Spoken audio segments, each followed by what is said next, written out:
Great match card.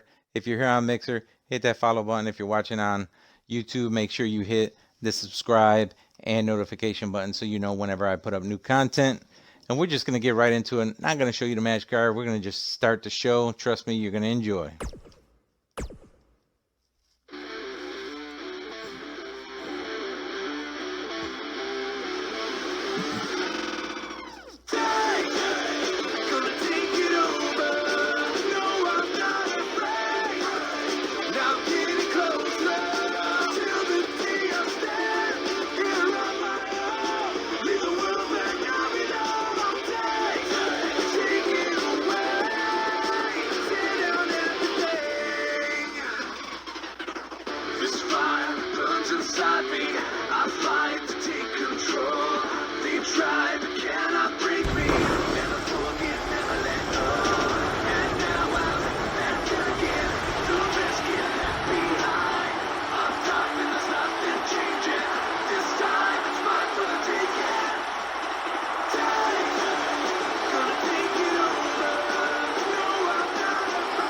It is Bowling Green, Kentucky. It's UPW Live. It's prime time here on the TMK Network. Tag team action.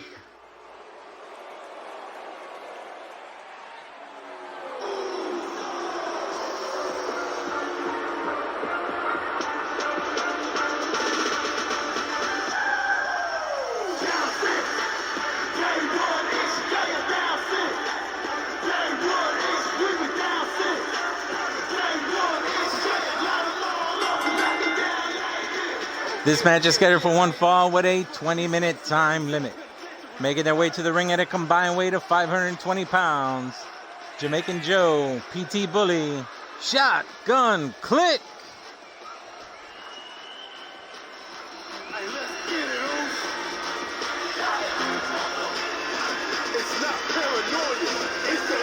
It's been a little while, yeah. Tiny bit. But they've been in action, but just not on the show, I guess. I don't know why, but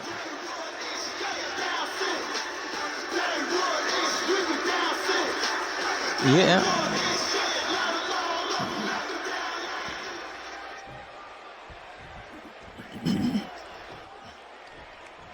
Yeah, pretty easy to find.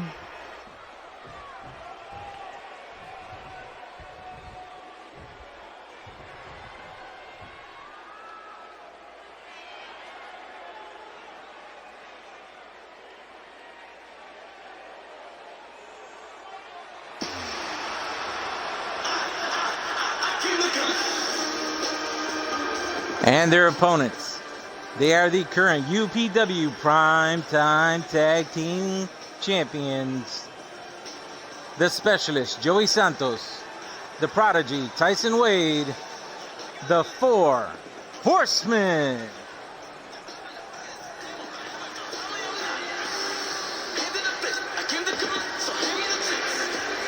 The only undisputed team to never lose a championship.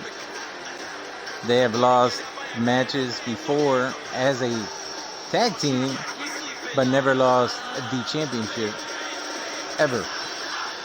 So they are the only people to ever hold the UPW Primetime Tag Team Championship, which is insane to say the least.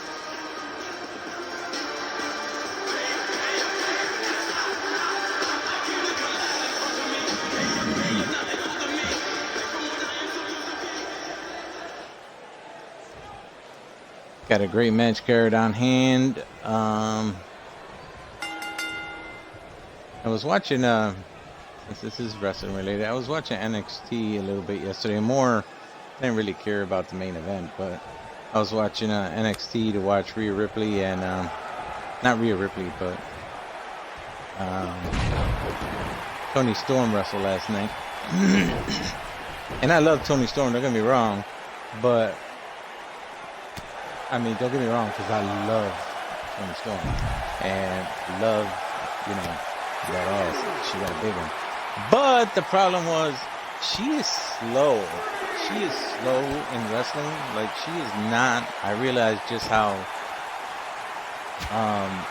inexperienced she is in wrestling, so to speak. She doesn't have that. She may have been wrestling for a long time, but well, I mean, you know, wrestling for for years doesn't necessarily mean that you can wrestle. You know what I mean? She's great. Yeah, and she does have athleticism, and she's great, but she's not as good as I thought. Like watching, she's not as good as I thought. Like maybe I was just too focused on her body, because she's eye candy. Yeah, she's eye candy for real, for sure, but I don't think she has the skills to beat Rhea Ripley for the championship on Saturday, and I want to talk about that too. And then I'm tired of Bianca Belair. She's gotten I don't know how many chances at the championship. That just needs to stop, and I don't think there's a woman in WWE, I don't care who it is.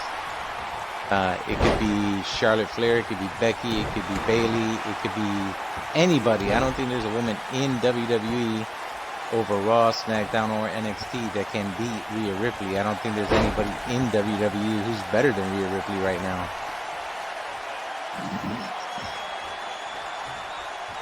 Oh, looking for that pile driver. Underhook pile driver on Joey Santos. Yeah, it is. Being that that's Blackwell's move from Wednesday Night Showdown, still a 4 horsemen. They're all a big family. But Jamaican Joe, as you can see, wears the 4 horsemen logo there. Former 4 horsemen from All Star Combat. So once a horseman, always a horseman, but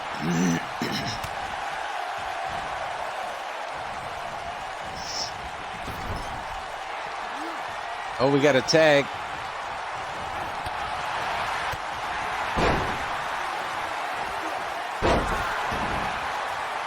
A little bit. I mean, not so much here. Oh, Tyson Way with the broken up by PT Bully.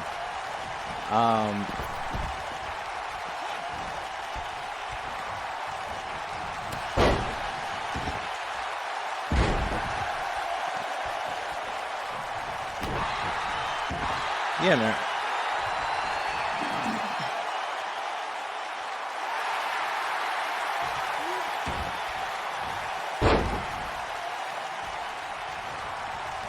Yeah, about that life on our last episode of Friday Face Off. These women were just, they won the match to stay as #1 contenders, and then Sandra didn't seem too happy about that.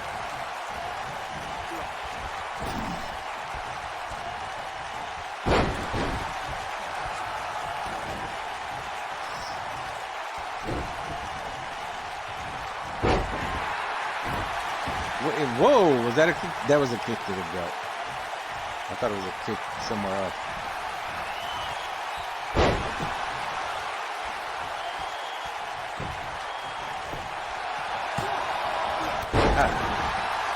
Yeah, I don't think so. The referee. Oh, great. The referee's already. Spanish Fly. PT Bully.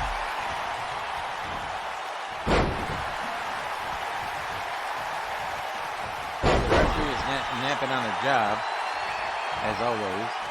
Seems like on every show they're napping on the job. Oh, here goes another tag. And again with a knee strike. Moonsault combo.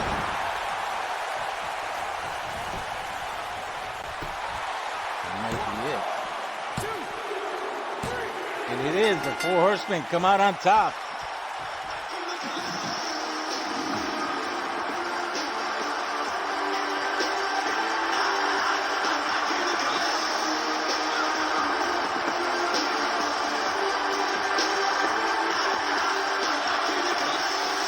We got a lot more matches. You're going to have a last man standing match, an Extreme Rules match, a fatal 4-way elimination match coming up. This match card on prime time is stacked today.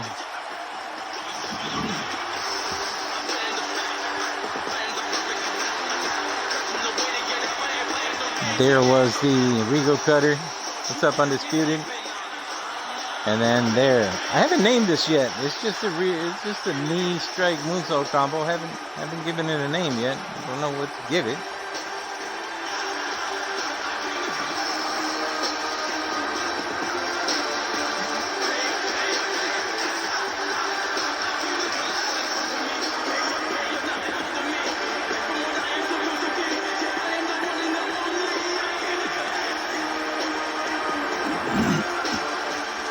What's up, BJ? Maybe Stampede? I don't know, something appropriate to Four Horsemen lure or just, you know, I don't know. Yeah, that'll work. All right, time to head on to our next match. Oh, that works.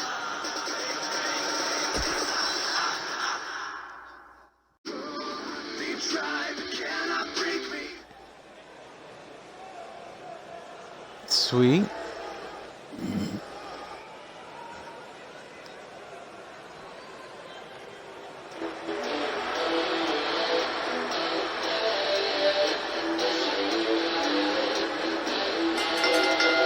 This is an Extreme Rules match scheduled at 20 minutes. Making her way down to the ring, she is the current UPW Primetime Women's Champion, Dreamer.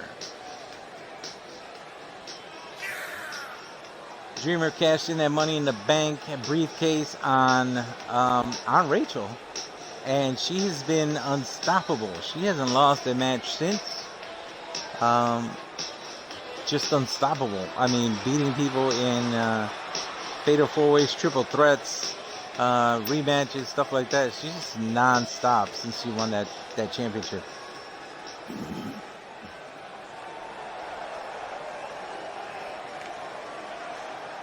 She definitely knows how to do that.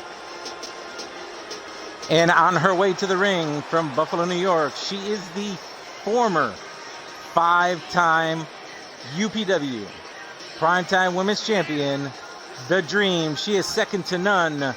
She is Rachel Young.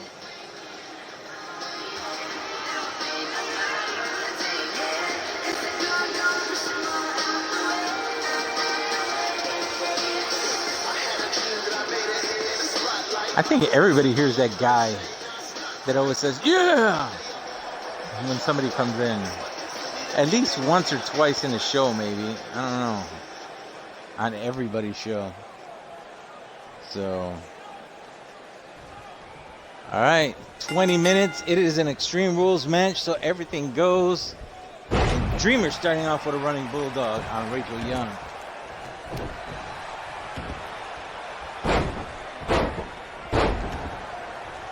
They have their Halloween Havoc pay-per-view, I believe, at the end of this week. So UPW Primetime, we'll see some of these women in action. This is a preview because these two will be fighting. Rachel will be trying to regain that championship. She had one last try before and she was unsuccessful. So if she can't do it, she's going to have to climb the ranks again.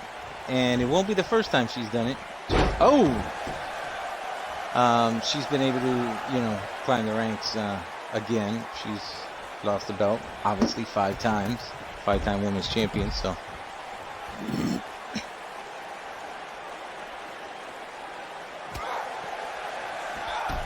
Oh, now the champion changing tides here with a European uppercut and a drop kick.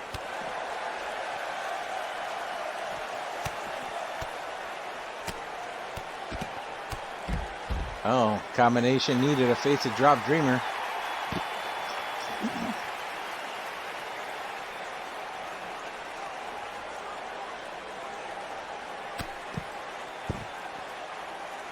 It does cause damage to those legs. Oh, yeah.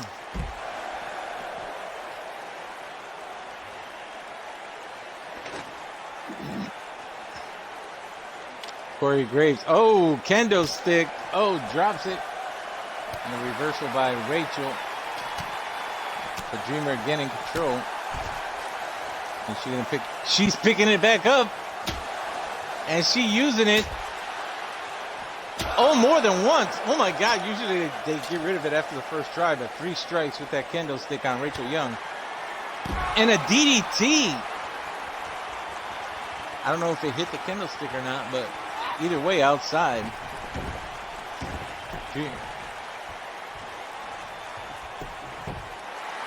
That's usually one of her fortes, but Dreamer's showing some real ruthlessness right now. But she's got to be careful. Rachel Young.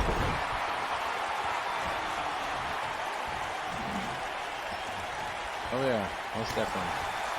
Nice uppercut by Rachel Young. Rachel Young, Shining Wizard.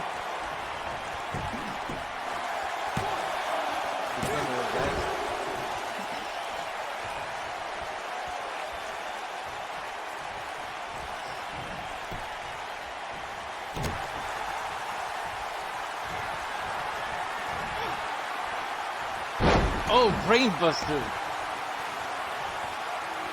And Dreamer, she is on the way for, yes, a comeback. Nice Pele kick to the former champion.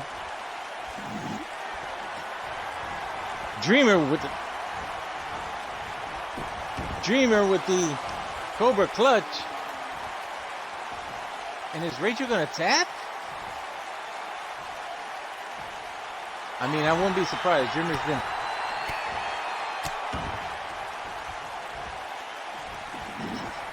almost. I wouldn't have been surprised if she would have tapped because, oh, Dreamer, Impaler DDT reversal. I wouldn't have been surprised if she would have tapped because Dreamer's been making people tap left and right. And that's not even her finisher. Just letting you know. Nice reversal by Dreamer. Uh-oh.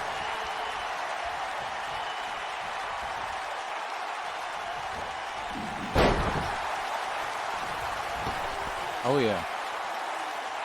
Dreamer. Oh, yeah. Dreamer was going for the GTS, but Rachel was able to turn it around. And now Rachel, the one with the kendo stick, not able to use it. Oh. Uh-oh.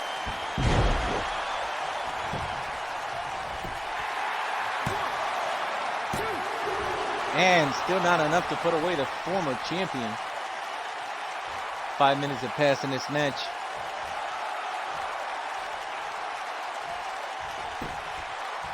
Going for another pin. I think she was just being, you know,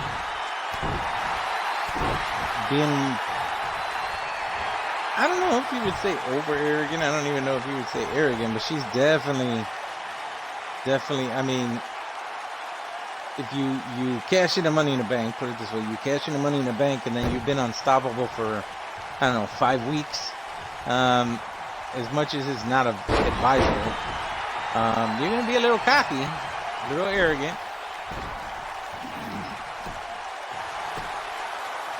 Oh, Dreamer with her feet on the ropes. True.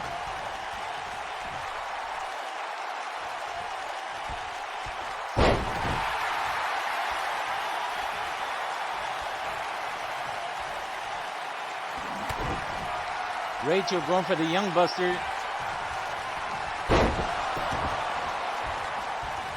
Connects.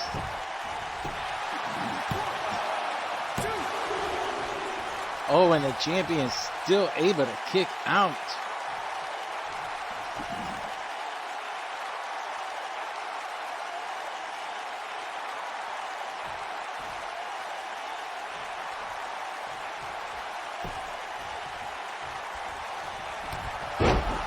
Rachel on the comeback.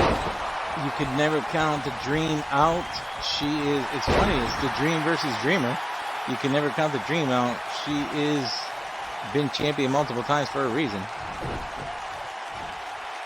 Oh, Rachel Young. Toward the islands.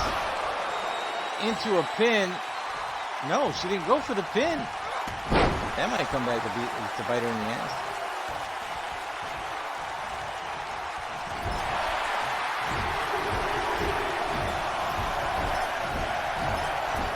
Giving Rachel Young some head there.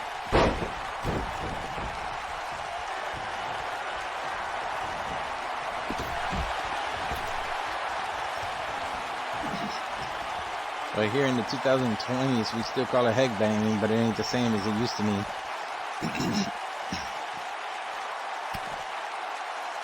Both women on the outside. Remember, this is an Extreme Rules match.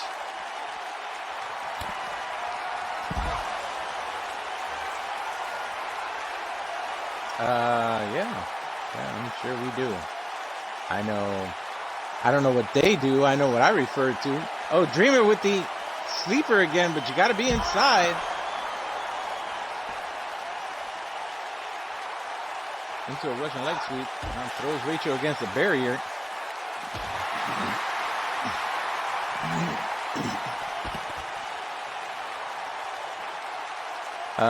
Yeah, the cleavage close up. Nice takedown by Rachel Young on the reversal.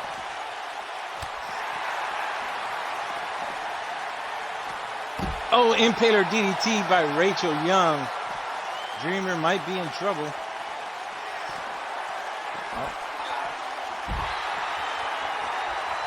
Oh, I got to talk about something regarding... Oh, super kick by Dreamer. In case anybody still has... this is off topic from this match, but it's warranted to say, considering that we lost one of the greatest wrestlers ever this past 2 weeks ago, or last week, in Rocky Johnson. So Vince McMahon and Pat Patterson decided to go to their... oh, she's going for it. GTS on Rachel Young. Goes for the pin, hooks the leg. Oh, no. So Vince McMahon and Pat Patterson decided to go to Rocky Johnson's funeral drunk. To the point, see, EJ may have seen that, to the point where, oh, looking for Shining Wizard again. Goes for the pin on Dreamer. Where Pat Patterson went up to talk, and he actually called Rocky Maivia a motherfucker. And not in a playful way. And Vince... No, Rocky Johnson. No, Dwayne Johnson's father, the one that passed away. He said, this man in the casket down here is a motherfucker.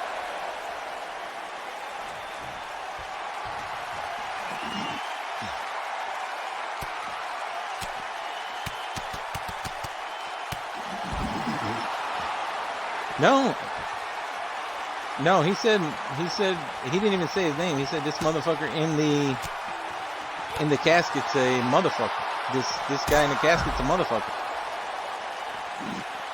And if that wasn't bad enough, that was bad. But Vince McMahon went into that, oh, going for a pin after the super kick on the outside. Vince McMahon went up to speak, and he went up to speak in character, in the Vince McMahon character, not as himself. He strutted to the podium. Oh, GTS on Rachel Young.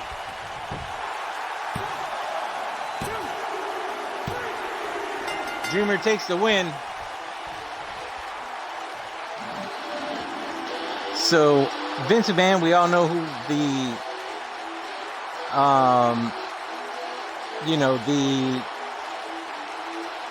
the persona of Vince McMahon as he is in the WWE when he comes out strutting like he's, the boss, and he's in character. That's exactly how he was at Rocky Johnson's funeral. So The Rock and the rest of his family had to witness this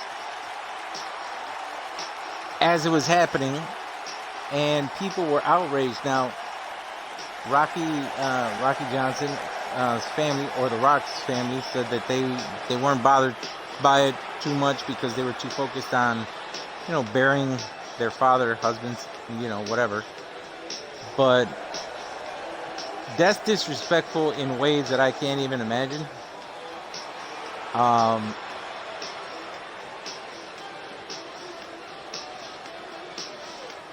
That's right. Let's get on to our next match. We'll continue the talk.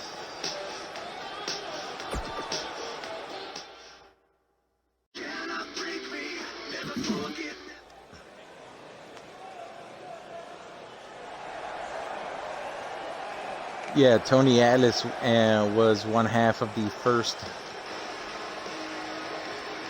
African American Tag Team Champions in the WWF. This is a last man standing match. Making his way to the ring from the fifth dimension, standing at 5'10", weighing in at 241 pounds, Unpredictable Lewis. But to have, Vince McMahon and Pat Patterson, and I don't know which one was drunk more, but I would assume Pat Patterson. But to have either of them, even if Vince McMahon wasn't drunk, oh shit!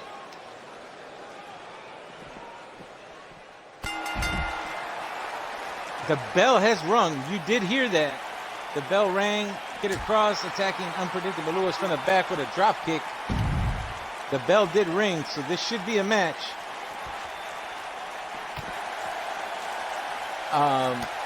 Whether Vince was drunk or not, he went into the match. I mean, he went into the funeral. I apologize for that. He went into the funeral in character as the Vince McMahon character, as opposed to just being.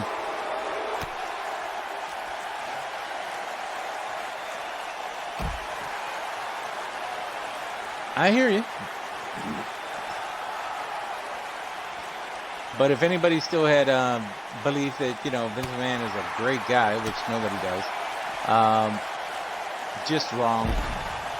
Absolutely wrong to do. That would be wrong to do to anybody, but definitely wrong to do that to a legend, a Hall of Famer. So,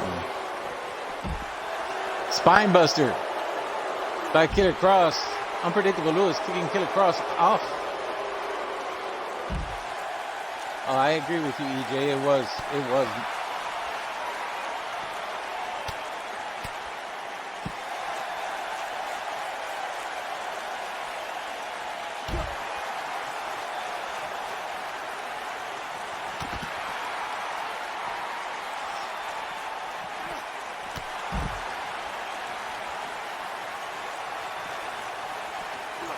Yeah, and they're really sincere since we didn't we don't go to I wouldn't do that. I wouldn't go to anybody's funeral and do anything like that. That's just it's disgusting.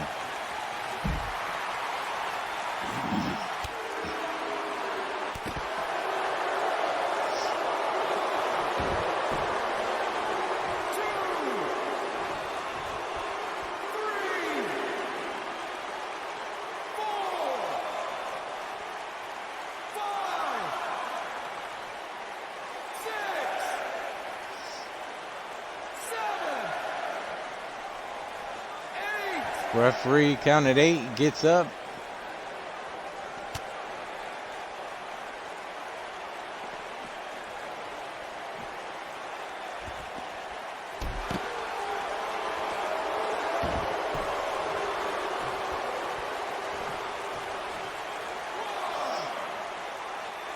And you know what, EJ, you're absolutely right. If somebody did that at his funeral, about that subject, yeah.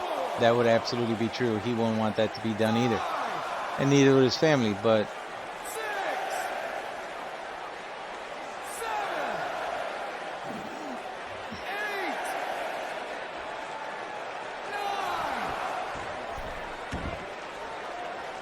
No, it's a 10 count. It's a normal last man standing. Oh, overhead suplex. Yeah, I would do the same. Just like in a full bar match, still 10 count.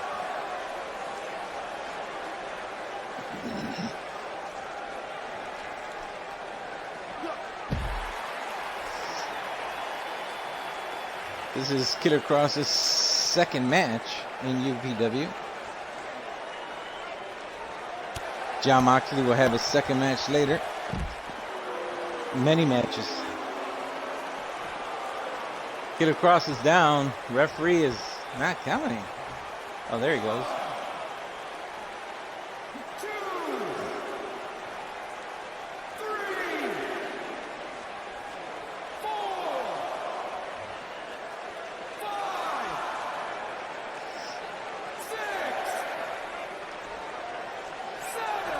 Oh, and Killer Kross gets up at 7.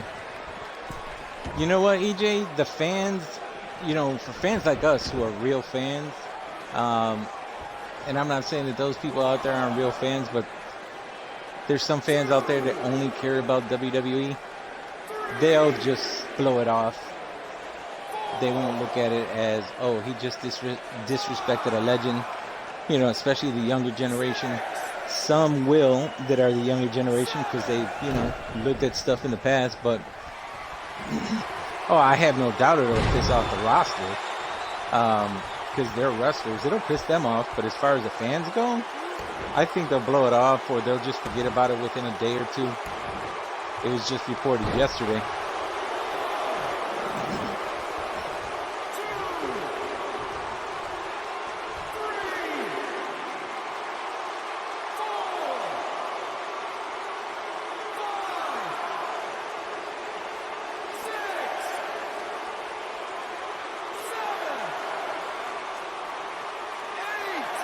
And Unpredictable Lewis gets up at 8. What they've been doing lately is, if the crowd isn't sold out, they've been putting up black tarp over the chairs and making it look like it's a sold out arena.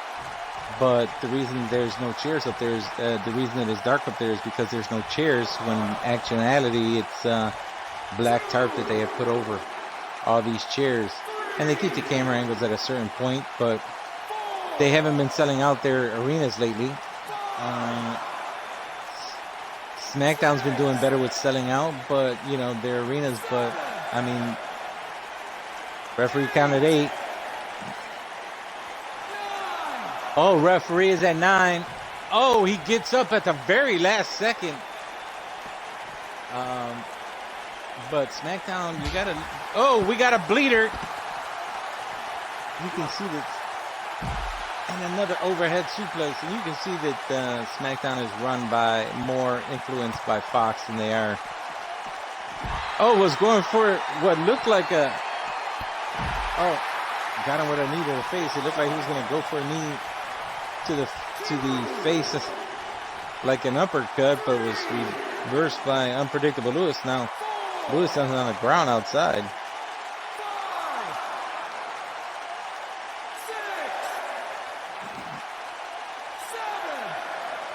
Referee. 8.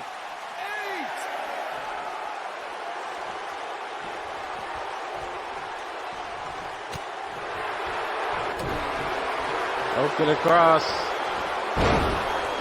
Nice suplex. Look at the blood flowing.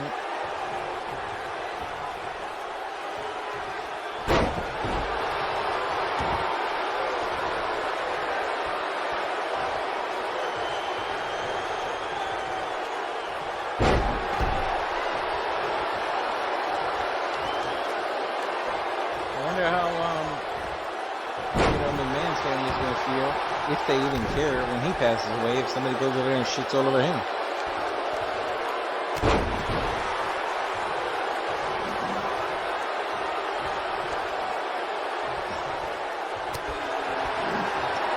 It won't bother me at all. You know what? It won't bother me at all. And with the controversy that you know they have with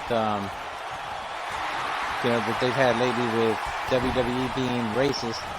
Elbow and then a big bulldog from the corner. I mean, going to my man's, you know, a legend's, you know, funeral who happens to be, you know, African American, and then go there and talk shit. Yeah, that doesn't reinforce people's thought that you might be a little bit racist. And not just racist. Now you're racist and disrespectful to dead people.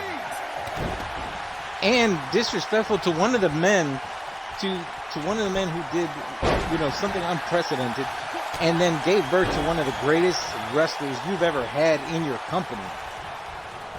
Do you think The Rock will ever? I would never. The highest paid actor right now in Hollywood. If I was The Rock, I would never go back and do anything for Vince McMahon. I would never do another appearance, nothing.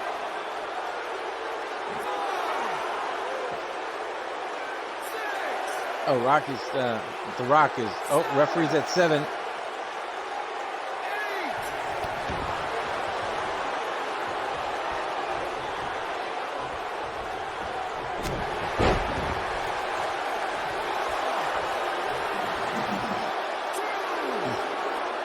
Very true. If I was The Rock, I'd never go back. Rock is definitely going to be a Hall of Famer, but I would never go back and do anything for Vince McMahon. No appearances, no nothing. Referee counted 8. Oh, and Killer Kross gets up at 9.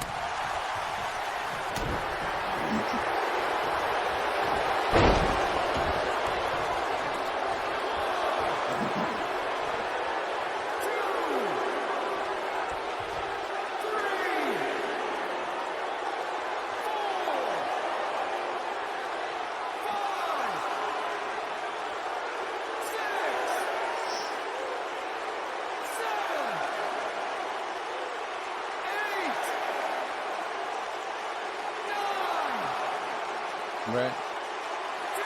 Oh, and Killer Kross takes the win, knocks out Unpredictable Lewis in this last man standing match. Oh, he doesn't have it. Apparently, Killer Kross doesn't have any victory music. Oh, yes, he does. Okay. But you got to put, you know, there's Roman, there's the Usos, there's Tamina, there is Nia Jax, there's Dakota Kai.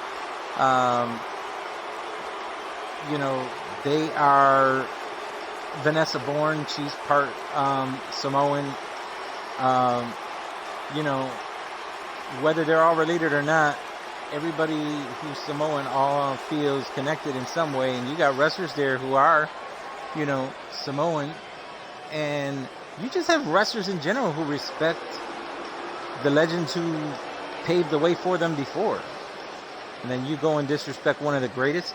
I don't think so. I lost respect for McMahon a long time ago, but that's just on a whole nother level. You can see Lewis is still the #1 contender for the Junior Heavyweight Championship.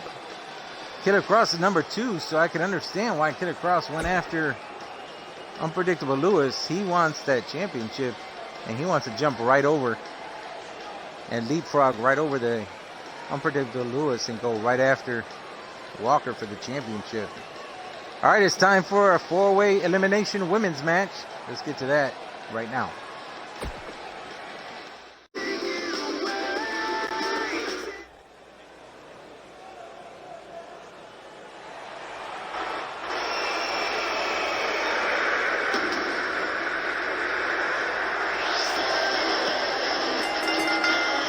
This is a fatal 4-way elimination women's match.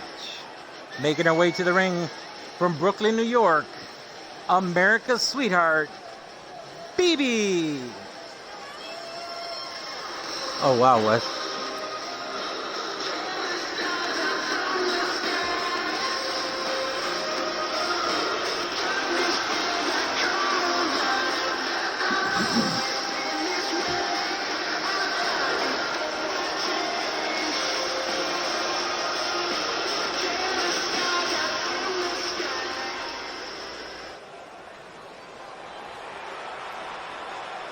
And on her way to the ring from Kanagawa, Japan, Hikaru Shida.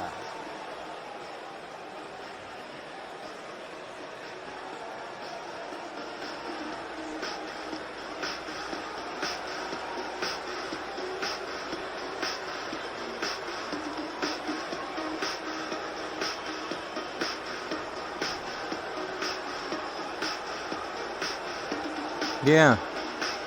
I might have to do that.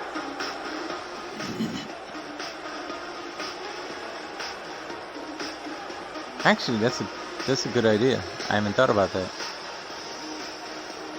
Or it could be a picture of AEW and UPW side by side / you know, one and one. So. Oh man, somebody who everybody fell in love with when she first appeared.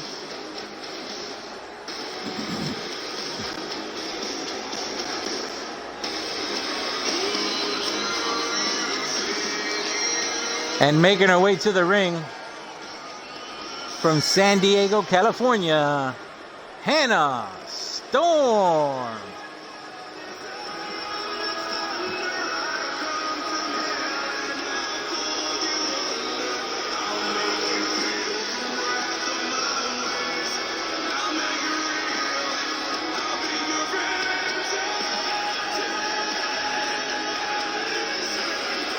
A specimen like that? Yeah, like you want her to kick your own ass.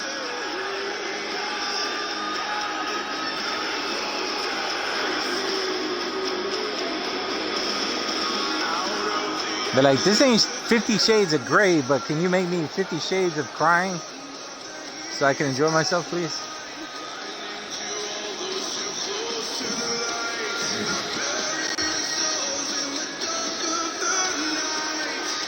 It's called foreplay.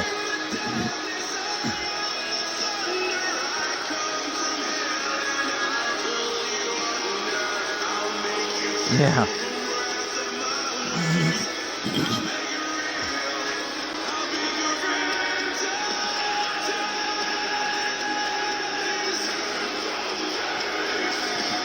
The books, yeah.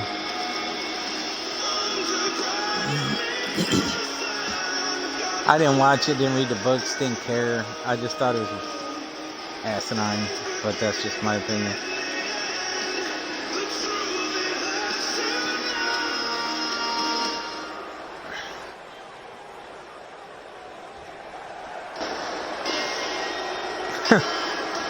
And the last opponent in this fatal four-way elimination match from Adelaide, Australia, Rhea Ripley.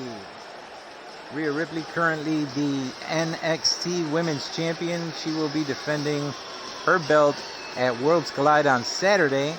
And that's one thing I wanted to talk about is WWE always seems to make a mistake by putting an NXT, an NXT show the day before a pay-per-view. And I don't think that's something they should do. And I'm going to tell you something as soon as this match starts, because this is pathetic. And I'm going to tell you why in a second.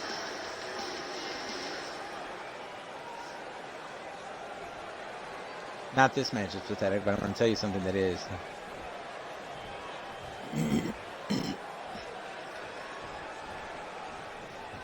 Referee calls for the belt again, an elimination fatal four-way match. Okay, people. I love NXT, but I didn't care about the Dusty Rhodes Classic is boring for me. And they eliminated the one tag team that I did care about yesterday. And, I was happy for Keith Lee, who won the North American Championship, which I think he should have been fighting for the NXT Championship, not the North American Championship. Give him the big title, but no. But he started there. But this is what's pathetic. Last night, AEW was taped. NXT was live. Okay? And NXT still lost last night in the ratings war. Even though the taped results of AEW were already leaked, people watched AEW more last night than NXT and beat them by 46%. And I'll tell you the exact number.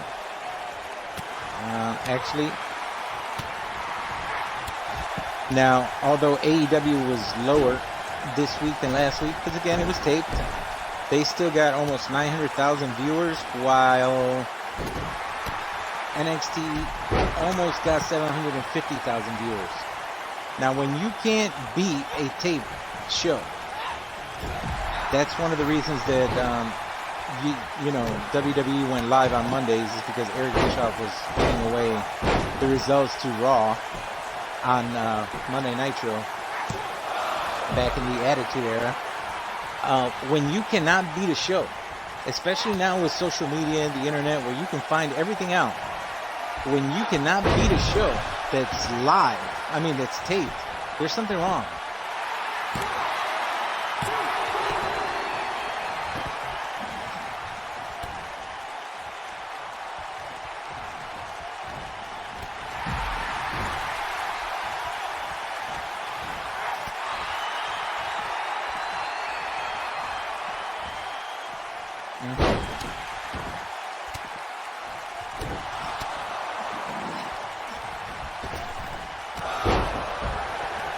Big knee to the face by Hikaru Shida. And there's a cover. And a kick out. BB on the outside taking it to Hannah Storm. It's funny because Kenny Omega last night with Hangman Page won the AEW Tag Team Championships, and that was leaked. That was the very first match of the night, and that was leaked, and they still did not change over to NXT.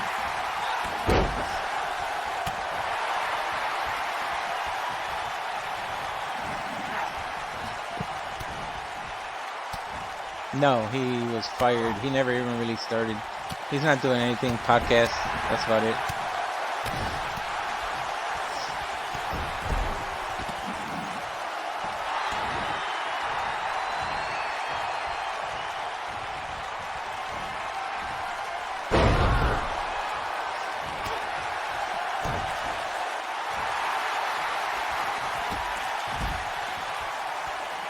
Well, they weren't the ones who... WWE wasn't the ones who leaked it out. I mean, it was just easy from whoever was on a cruise ship, or you know, it's easy today. It doesn't need to be the other company. It's just easy. Oh, half Boston Crab on Rhea Ripley, and Rhea Ripley is tapped out. Hikaru Shida is tapped out. Rhea Ripley. We have 3 women left. BB and Hannah Storm have been on the outside almost the entire match, and now Hikaru Shida is out there with them.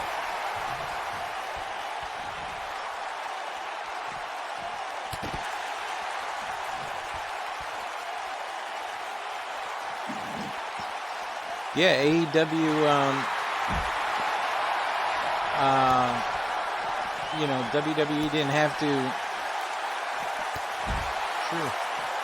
WWE didn't leak AEW's show last night, but it was leaked by, you know, wrestling organizations, you know, not wrestling organizations, but people who talk about wrestling, you know, and they still outdid NXT, who was live last night. So it's again, if you can't beat a show that's taped, it's ridiculous.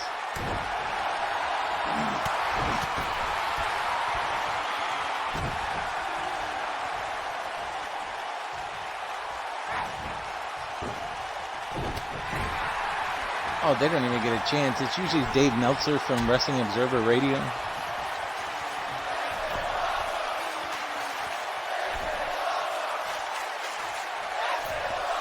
Oh my God! What's up, Tutorius?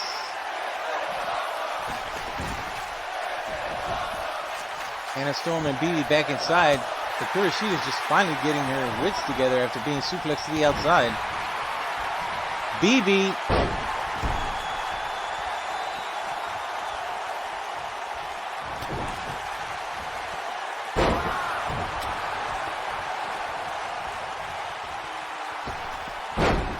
Oh. Hannah Storm went for a reverse moonsault, but put her in a perfect position to do a running knee to the face to BB.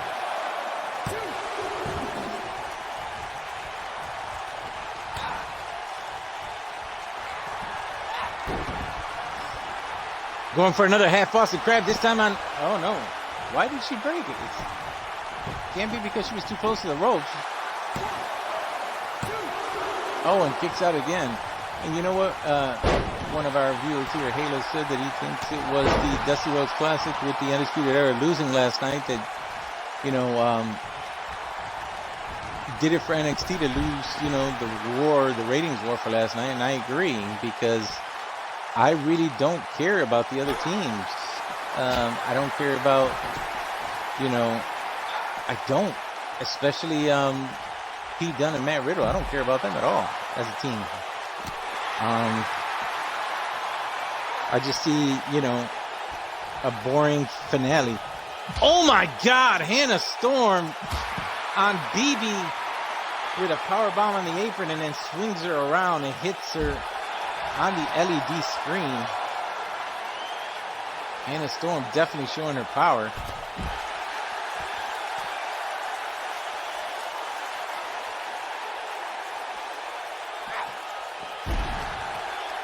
Butterfly suplex by Hannah Storm. Hannah Storm tried to throw BB back inside. And that's great camera. Great camera angle right now.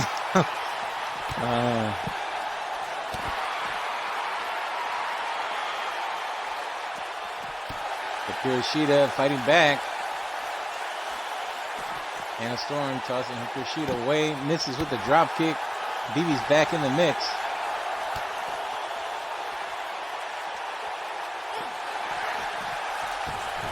BB went to throw Hannah. BB went to throw Hannah Storm in, and Hikaru ended up catching her and throwing her inside herself. And Hikaru looks like she is angry. Big knee to the face to Hikaru. BB up top, drops the elbow on the back of Hikaru. Oh my God! Flying, twisting DKO out of nowhere on Hannah Storm. Oh my God, almost another elimination.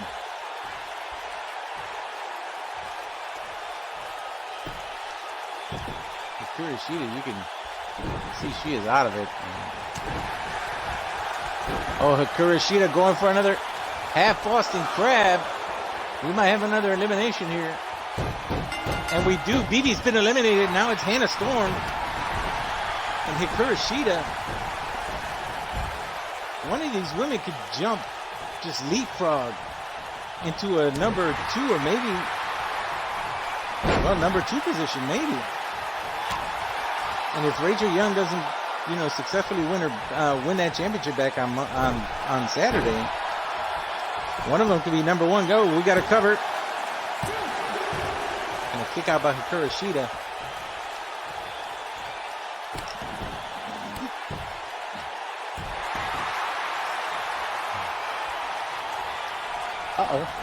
She's going for the lightning bolt spear.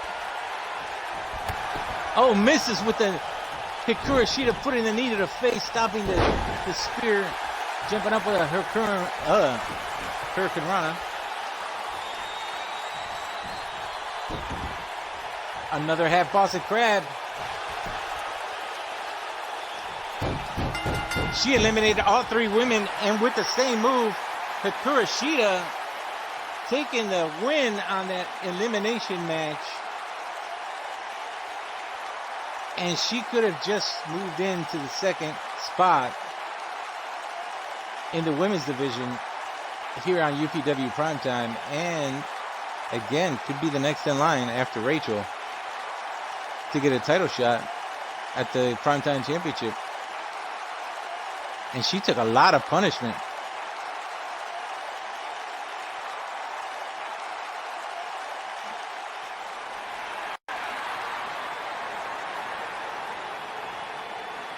Well, we'll have to see if she has dominance against Rachel or Dreamer. She has yet to hold any gold here in UPW, but I don't think that's going to last long. I think she'll be having gold soon, especially with a performance like that.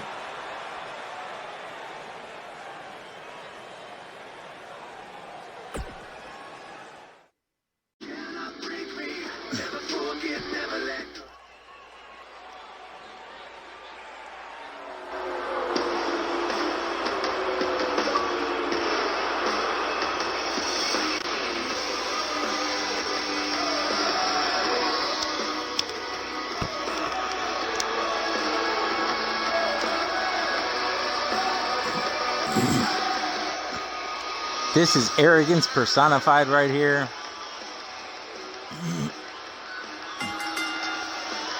This match is scheduled for one fall with a 20-minute time limit.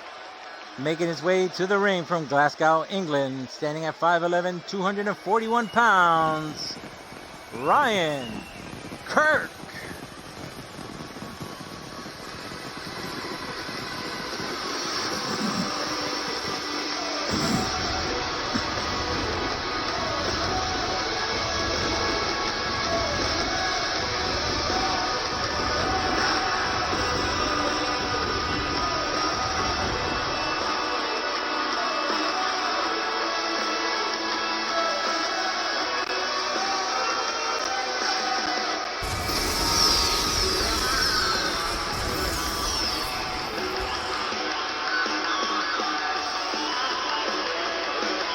He is arrogant, but that's a pretty decent entrance. I like that.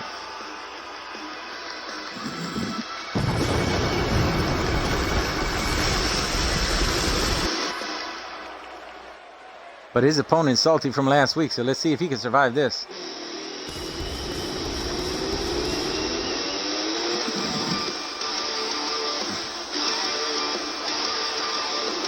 And his opponent, hailing from Cincinnati, Ohio, standing at 6'4", 225 pounds, Jon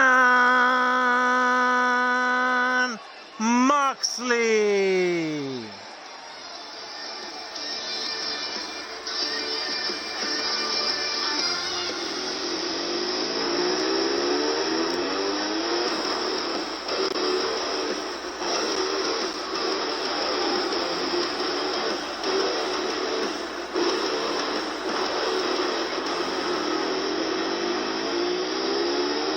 Moxley was not able to win in his debut match last week, but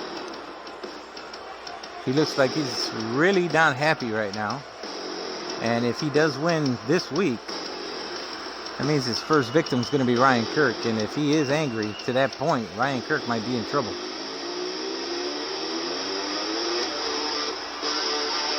I tried. My voice almost died on that one. That's why you're not going to see Mox every week.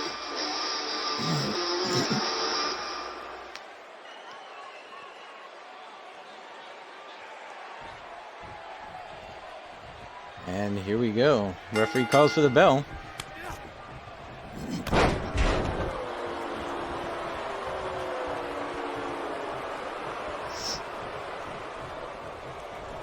Ryan Kirk was trying to get a net breaker in. We get an X-Plex from Jon Moxley. Yeah, I try. Nobody will do it as good as Justin Roberts, but I try. So I hope people appreciate the effort that I try. Drapes him across the ropes, snaps him back.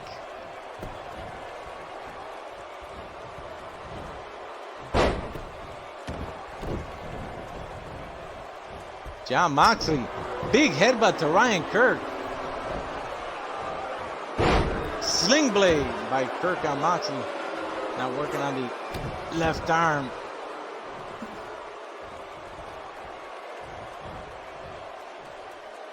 Looking for that power driver and hits it on Mox. Going for a pin. Too close to the ropes. It was a lackluster pin. He wasn't going to win on Jon Moxley like that.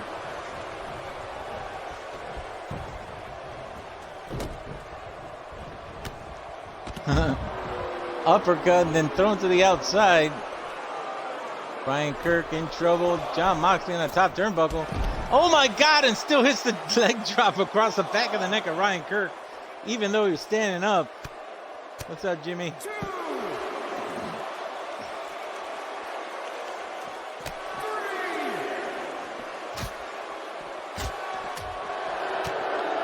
Now Ryan Kirk with a series of punches. Still throwing those haymakers. Jon Moxley back inside the ring. Regal cutter by Jon Moxley.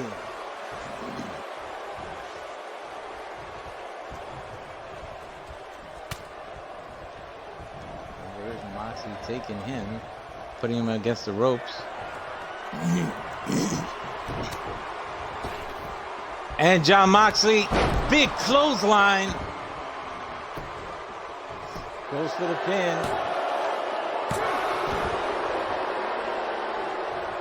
Gets him with that nice rebound clothesline.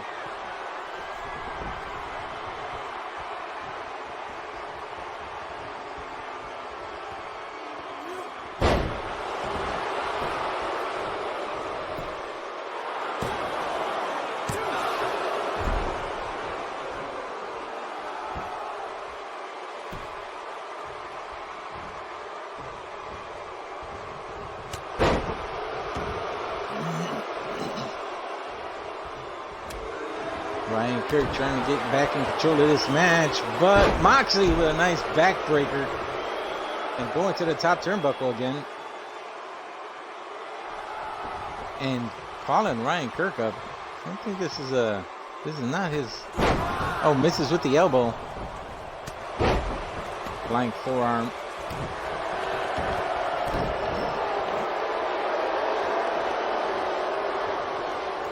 Oh, and Jon Moxley raking the back of Ryan Kirk.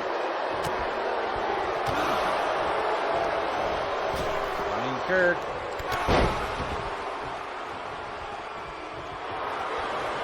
Hits him with the axe. Moxley's head is under the ropes, but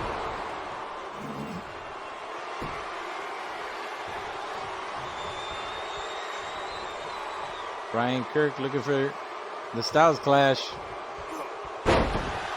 Connects, goes into a pin. Too close to the ropes, had to break that up.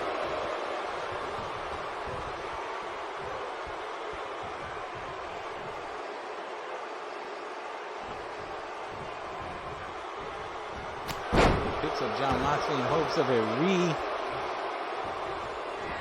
Oh, Jon Moxley with a crossbody and a bunch of punches to the face. I didn't even know that Ryan Kirk was busted open. Right. Moxley with a pin. And Jon Moxley takes the win. Jon Moxley takes the win. Didn't even have to hit the paradigm shift. And Jon Moxley's now 1-1 here in UPW, taking out Ryan Kirk. Did cause enough damage to him. I think that all started turning around with the rebound. Well, not so much the rebound lariat, but that leg drop off the top turnbuckle while he was standing. That definitely was a change.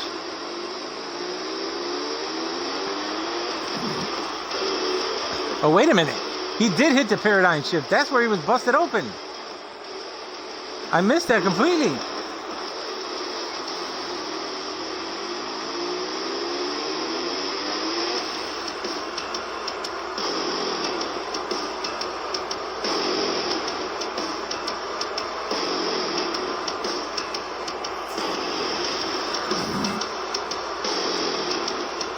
Good showing by Ryan Kirk, but in the end, he even hit the Styles Clash on Jon Moxley, but in the end, Jon Moxley takes the win. He didn't want to go in UPW with 2 straight losses.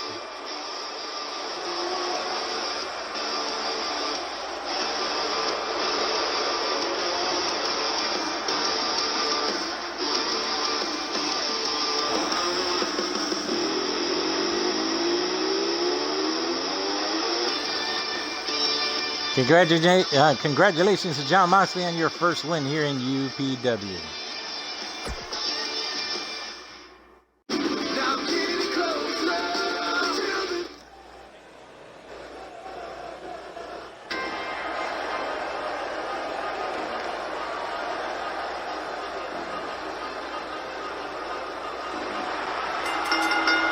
This match is scheduled for one fall with a 20-minute time limit. Making his way to the ring from Winnipeg, Manitoba, Canada. Standing at 6 foot, 229 pounds. The Cleaner, Kenny Omega.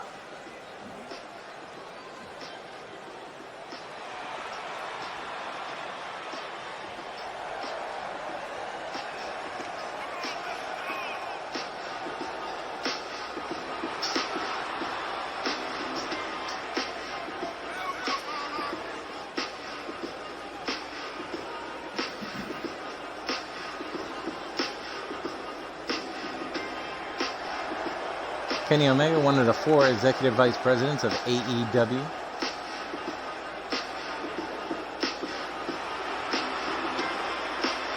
Kenny Omega in charge of the women's division. We saw the debut of Priscilla Kelly yesterday on AEW. And if somebody's going to make her on CC, she is not pale anymore.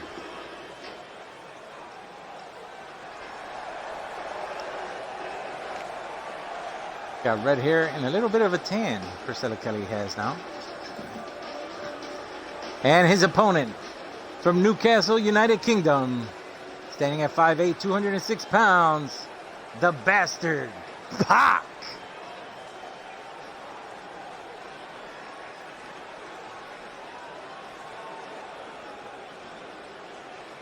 Pac definitely has his game face on. Again, I can't stress this enough.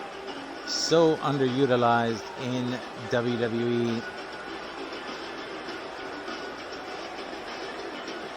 Regardless of what Pac's weight is, he should have never been on 205 Live. He should have been fighting for, you know, every championship that they had except on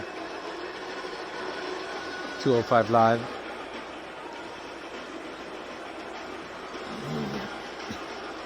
I believe he's a former NXT champion.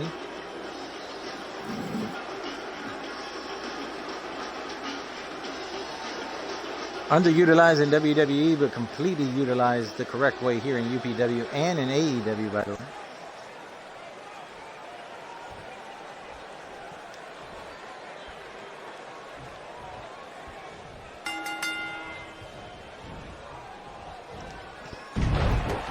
Kenny Omega starting it off with a suplex, turning it around on Pac.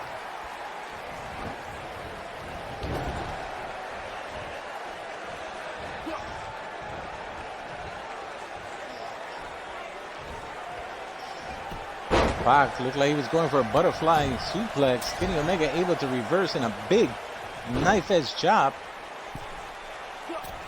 Kenny Omega with a middle rope moonsault.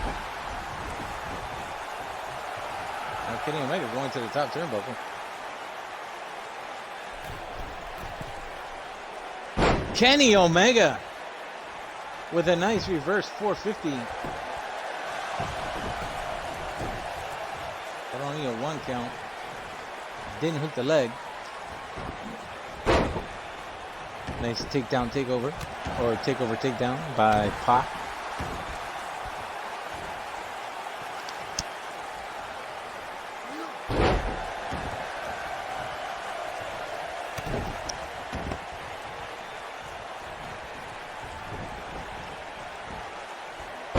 What a flapjack. That was some height on that flapjack by Pac on Kenny Omega.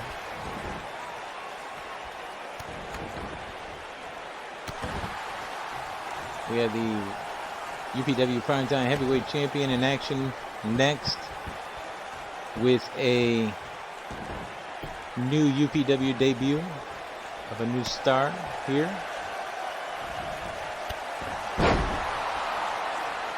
Running knee to the face.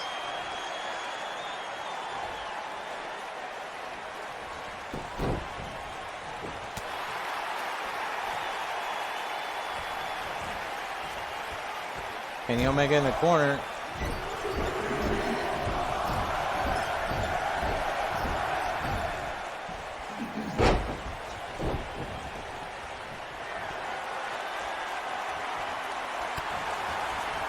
Punch to the face. Oh, elbow to the face. Now Pac throwing Kenny Omega to the outside.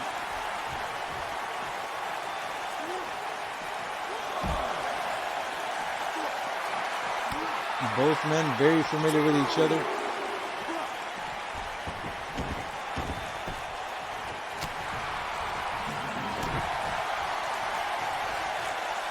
Kenny Omega getting ready for that one wing angel.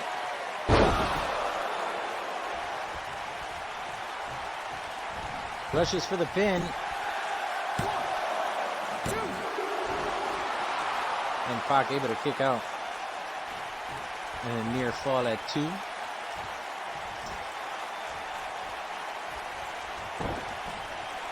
Oh, was going for a Hurricane Rana. And Pac reverses it into a power bomb. Inverted Frankensteiner.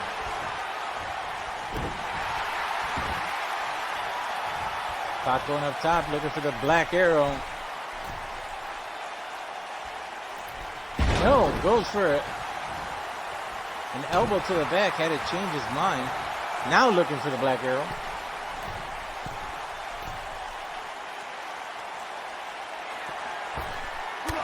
Oh, perfectly executed, but Kenny Omega able to get his knees up in time. And another running knee to the face. Goes for the pin on Pac. And Kenny Omega takes the win on Pac.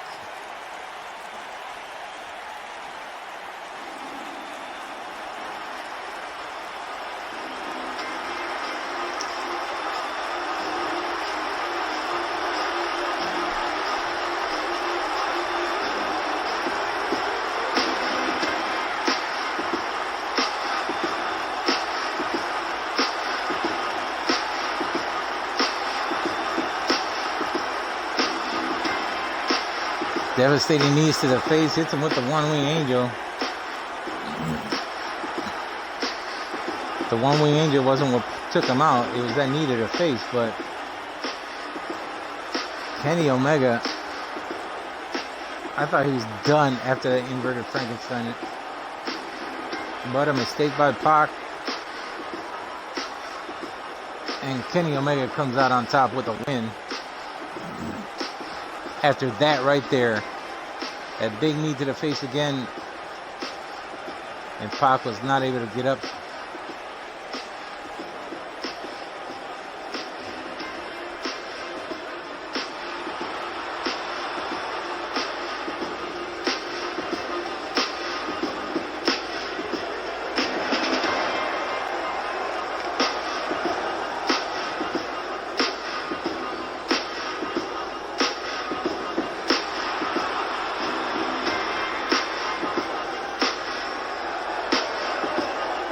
Man, he sure celebrates a lot.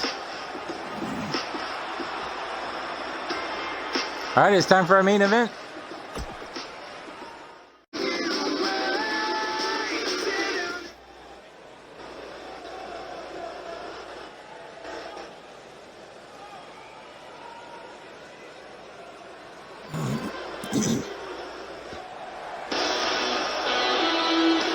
This is your main event of the evening.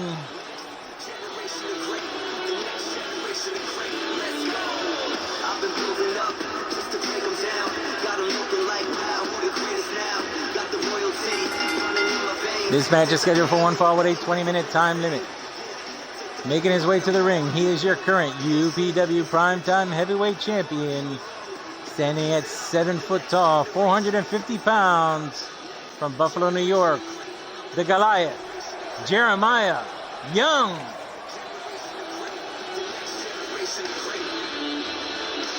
His wife Rachel was not successful earlier today, as Dreamer took her out. So will the champion be able to take care of his opponent in his opponent's first match here? The AI put this match together. I feel bad. But it's happened before in somebody's debut match, beating out the champion. But to throw this man right into the mix of the Goliath is something not everybody wishes for. Leader of 4 Horsemen here on UPW Primetime.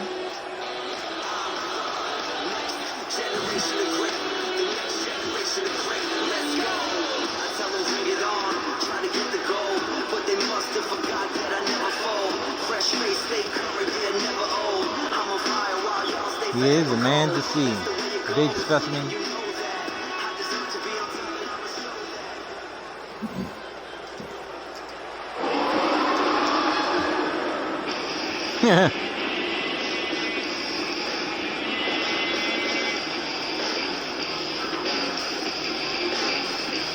And making his debut here in UPW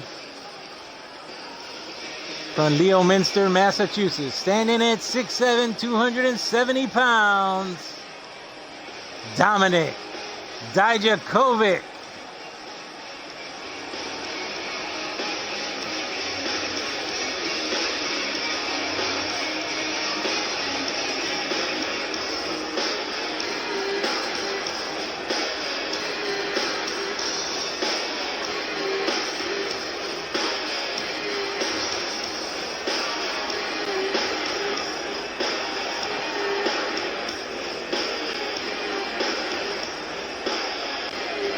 Oh, I gotta put who made him now.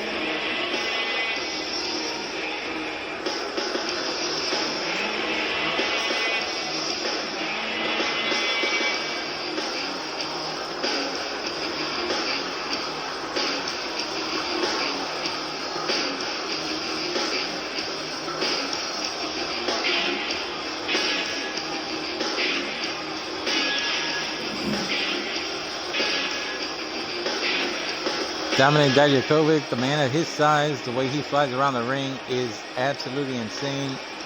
Him and Keith Lee have had some great matches over the years.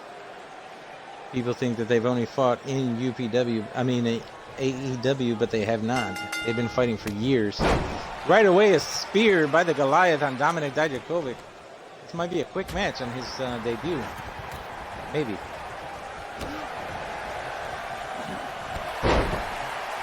Goes for a clothesline, didn't do anything to the Goliath, but the Goliath retaliates with a clothesline of his own. And another spear by the champion.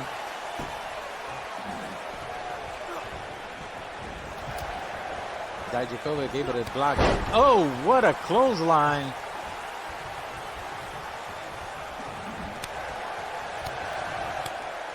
I didn't make the theme. I didn't make his entrance, but it was great. It is good. Another clothesline.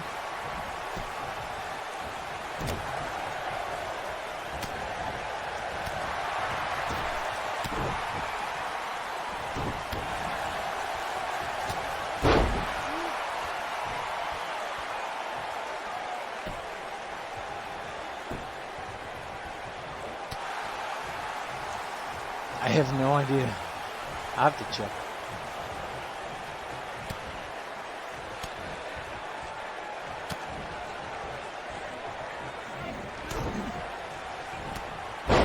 It may be.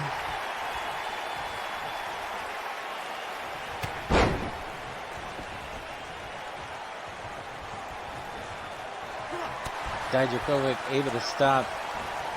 Uh-oh. Dijakovic. Big choke slam on the heavyweight champion.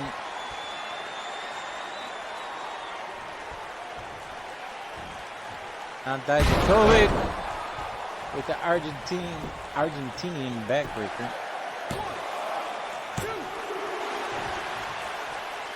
Just a few seconds away from getting that. 1 second away.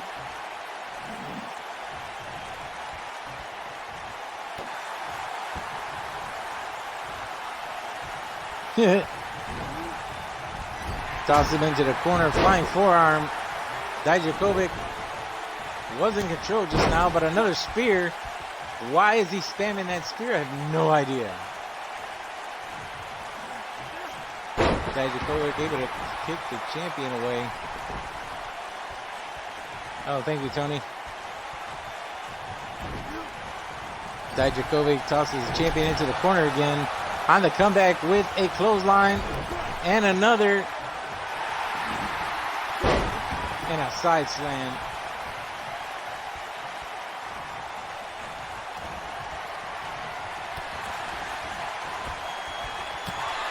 Champion with an uppercut.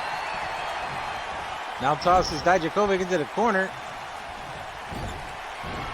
And Dijakovic's going for a little ride. And there's the pounce.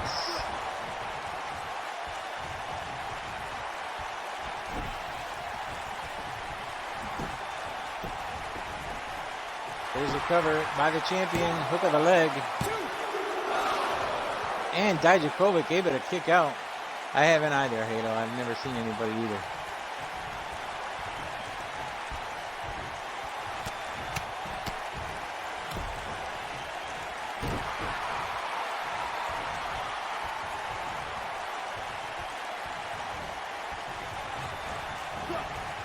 Dijakovic with a nice short arm clothesline, dropping the champion.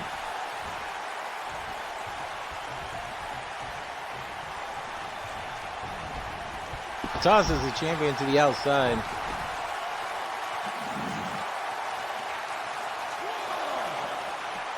Goes for a super kick, misses. Just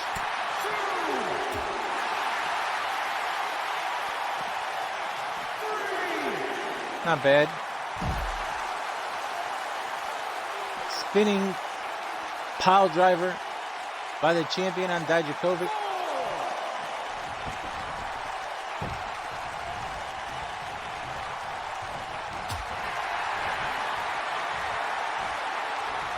Full Nelson slam by the champion.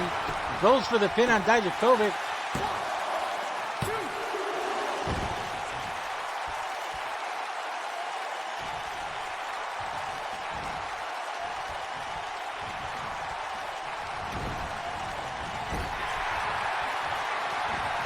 Oh, Dijakovic able to stop a second pounce. He's going for another choke slam. Snake eyes by the champion. Dijakovic's been busted wide open.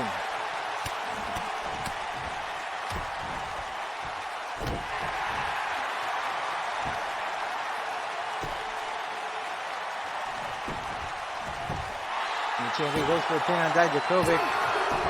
Dijakovic able to kick out at 2.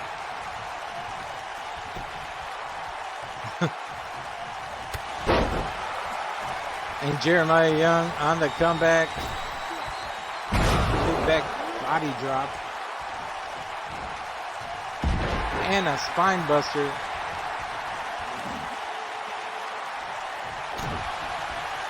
Going for that full Nelson. No! Dijakovic showing his strength.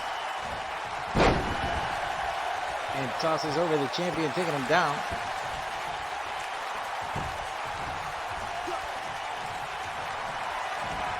Oh no, he's going for it. Big choke slam by Dijakovic. Pulls the champion away from the ropes, goes for the pin, hooks the leg. And only a 1 count on the Goliath.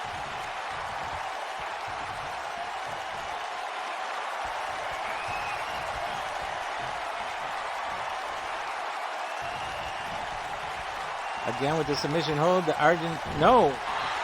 He rakes the eyes of Dominic Dijakovic and another spear. Holy crap, that's got to be changed.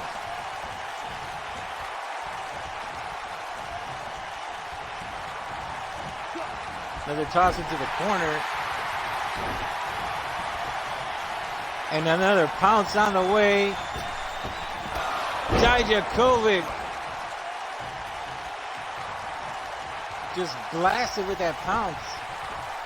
Doesn't know where the hell he is. Goes for the pin, hooks the leg on Dijakovic. And he kicks out again. A second pounce, a second kick out on the near fall.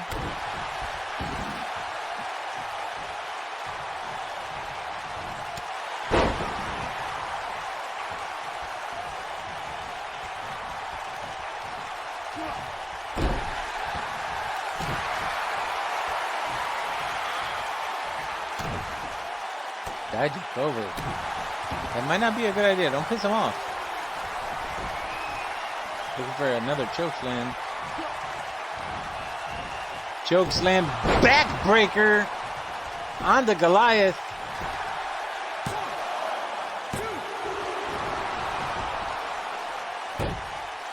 I don't know. And I don't know why he did so many. Dijakovic looking for another. That was one of his finishers, that chokeslam backbreaker. Now was looking for that Argentinian backbreaker, but it was released by the champion. And now he's back in control.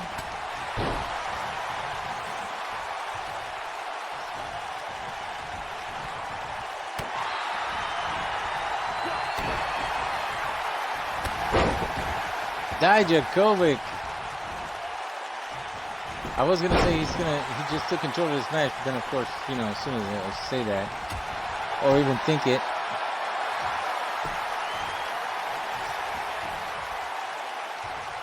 look at the power. Deadlift, belly to back suplex. Into the corner again. Oh, 3 times a charm. Referee almost got jacked in that one. And another pounce by the Goliath. And Young pulls Dijakovic away from the ropes. Goes for a pin. It may be over this time. Oh my God, again. 3 pounces, 3 kickouts, 3 near falls.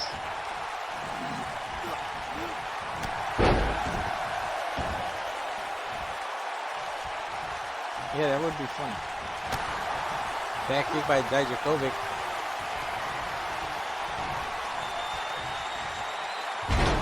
The height he gets on a chokeslam is ridiculous. Goes for the pin on the champion.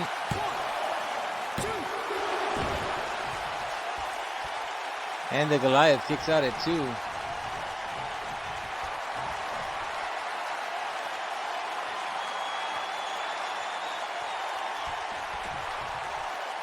Goes for the, again, raking the eyes of Dijakovic.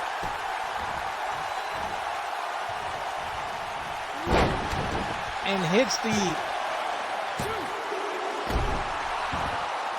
even with the deadlift power slam, spinning power driver wasn't enough to put away Dijakovic.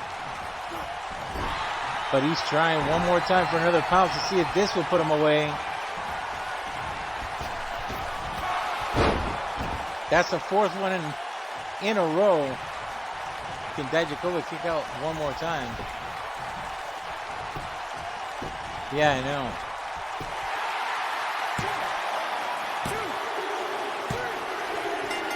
And Jeremiah takes the win, but it took 4 pounces to take out Dijakovic. 4 pounces to take out Dijakovic. That means Dijakovic's going to be something to reckon with here. Dijakovic was almost had that win. Playing the computer on that one, Dijakovic. I didn't put you in that.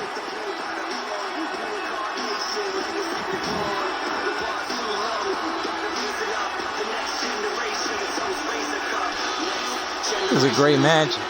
They took half of the time there in this 20-minute match.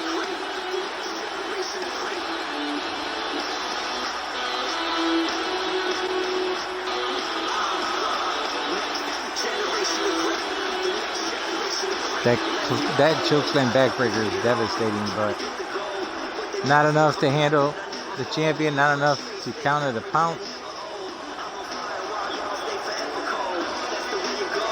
Got blood on his hands from the face of Dijakovic.